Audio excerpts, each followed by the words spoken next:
Le corps de l'enseignant devient depuis quelques années l'objet d'attention nouvelle de la part d'enseignants comme de chercheurs. Dans le cadre d'un travail de recherche universitaire encadré par Bérangère Colli, qui est aussi membre du collectif Didactique pour enseigner, j'ai cherché à rendre compte de l'usage du visage et surtout du sourire de l'enseignant dans sa pratique. Je me base en premier lieu sur le travail d'Henri Louigaud, qui, dans un chapitre de Didactique pour enseigner, souligne que le corps exprime une techné professorale. Le corps, les mains, le regard, la voix ou encore le visage sont ainsi autant d'instruments que l'enseignant ou l'enseignante mobilise et que la théorie de l'action conjointe en didactique peut saisir et décrire. Le chapitre d'Henri Louigaud sur le visage montre que si ce dernier est bien signification et instrument, il suppose de la part des professeurs qu'ils exposent leur visage, qu'ils se montrent. Donc travailler sur le visage ou encore sur le sourire suppose ainsi de la part des professeurs un travail sur soi et une réflexion essentielle autour de l'éthique. Henri Louigaud comprend également le visage comme un milieu avec lequel les élèves travaillent. Donc en ce sens, le sourire n'a pas de signification en soi, mais en situation conjointe. Dans ce travail, j'ai donc cherché à saisir ces propositions du point de vue de la jeune enseignante débutante que j'étais, et en particulier parce que en début de carrière, beaucoup affirment qu'il ne faut surtout pas sourire, qu'il faut paraître sévère et transmettre l'image d'un professeur qui ne plaisante pas. Donc, cherchant à confronter cette représentation avec une forme de réalité, étudiée grâce aux outils de la théorie de l'action conjointe en didactique, j'ai cherché à explorer les effets que produit le sourire dans un contexte donné. Donc je suis partie pour ça de 3 situations prises en vidéo et étudiées sous forme de photogrammes. J'ai construit explicitement cette recherche dans la suite du travail du collectif Didactique pour enseigner, en articulant théorie de l'action conjointe en didactique et enjeux éthiques, et donc dans la suite de la publication du Sens du savoir de Gérard Saint-Sevy. Dans ce cadre, si la relation didactique conjointe est un jeu didactique visant une relation gagnant-gagnant, le visage est bien ce qui va concrétiser l'intention professorale, la rendant ostensible et appelant réponse. Le visage, le sourire ou encore le corps de l'enseignant ne peuvent être réduits à de simples moyens de communication, qualifiés un mode d'existence proprement éthique. Alors, les exemples suivants ont été filmés en 2020 dans ma propre classe. C'était une classe de CE1 de 24 élèves dans la commune de Coubron. J'étais à ce moment-là en année de formation à l'INSPE, donc ça rend la situation particulière puisque j'étais à la fois l'actrice de la vidéo et celle qui l'analysait. Donc j'ai mobilisé principalement la dialectique réticence-expression ainsi que le triplet des genèses de la théorie de l'action conjointe en didactique.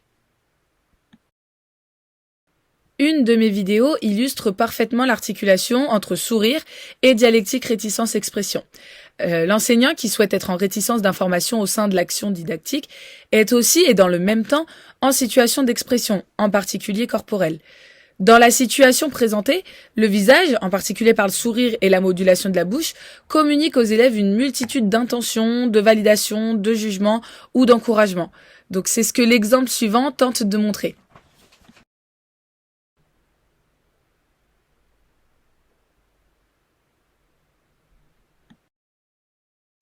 La situation analysée est une scène extraite d'une séance d'apprentissage en numération qui s'est déroulée en fin de matinée, juste après la récréation du matin.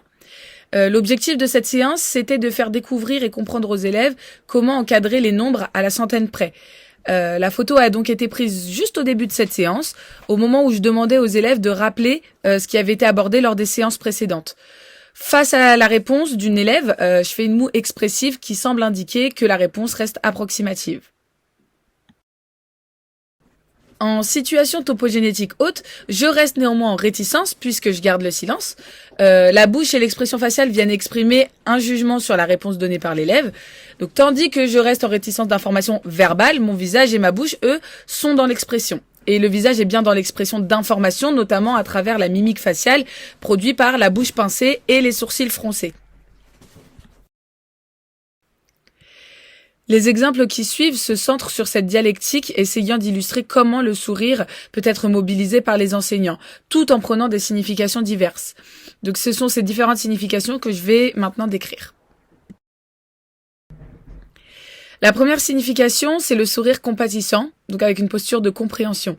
Dans cette situation, j'avais demandé aux élèves de rappeler ce qui avait été vu lors des séances précédentes.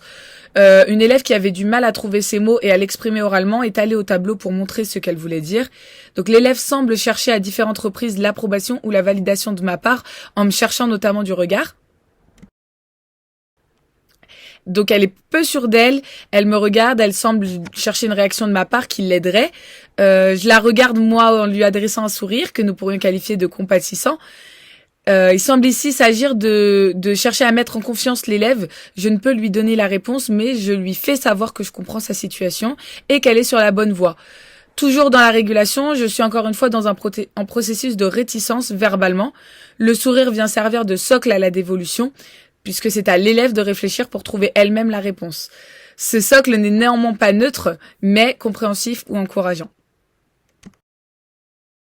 Autre exemple qui va dans le même sens, une élève qui est venue au tableau pour aider sa camarade interrogée lors d'une mise en commun se trompe sur la lecture du nombre 370.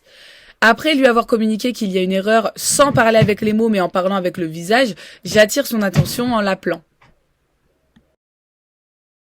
Mon visage est alors tourné vers elle, le menton légèrement relevé, les sourcils haussés et avec un sourire. Du coup, cette mimique a plusieurs composantes dont les fonctions diffèrent. En premier, on a l'orientation du regard et du visage tout entier qui informe l'élève que la professeure est entièrement tournée vers elle et sa réponse, lui donnant toute son importance. Donc il s'agit ici d'un soutien éthique, notamment de la présence. Ensuite, on a les sourcils qui, pour leur part, expriment l'interrogation, le questionnement et l'attente, et qui rappellent du coup la situation épistémique en jeu, à savoir l'attente de la réponse. Et enfin, on a le sourire qui est là pour encourager et rassurer dans une optique de bienveillance, donc, et qui vise à ce que l'élève ose de nouveau répondre sans avoir peur de se tromper. Ainsi, cette combinaison, orientation du visage et du regard, sourcils, sourire, représente un complexe sémiotique partagé, par ailleurs employé dans la communication quotidienne. Nous relevons également un léger ralentissement chronogénétique de la situation didactique avec cette parenthèse dédiée à une toute autre tâche, donc la lecture d'un nombre à 3 chiffres, que celle visée au départ, à savoir l'encadrement à la centaine près, mais qui reste importante pour l'élève. Je vais maintenant explorer une seconde signification possible, celle de la validation ou confirmation. Dans l'épisode suivant, 2 élèves échangent verbalement au sujet de la présentation d'une première élève, que je vais nommer élève, qui se trouve au tableau, et qui a fait une erreur. Elle a encadré à la centaine près et non à l'unité ou à la dizaine près. Et une autre élève, que je nomme Nadia, l'interpelle. Donc pendant l'échange, je reste positionnée en retrait, derrière Nadia, mais dans le champ de vision d'Hélène, qui est au tableau. Je vais alors jouer à nouveau avec mon visage et être dans l'expression pendant que les 2 élèves communiquent. Donc pendant que l'élève interrogé répond, la mimique avec un sourire et un haussement de sourcils accompagné d'un hochement de tête a pour effet de valider ses propos. Les lèvres aussi sont étirées et on devine un sourire. Donc l'élève au tableau s'exclame en reprenant la parole et en effaçant les chiffres qu'elle avait écrits au tableau. D'un point de vue topogénétique, je reprends une place topogénétique haute en confirmant les propos d'un élève sans même parler. Précisons que je suis positionnée juste derrière l'élève ayant la parole, donc Nadia, et à l'abri de son regard. Je suis encore une fois en réticence verbalement, mais je confirme des propos non verbalement. Donc dans cette situation, le sourire va servir de validation ou de confirmation.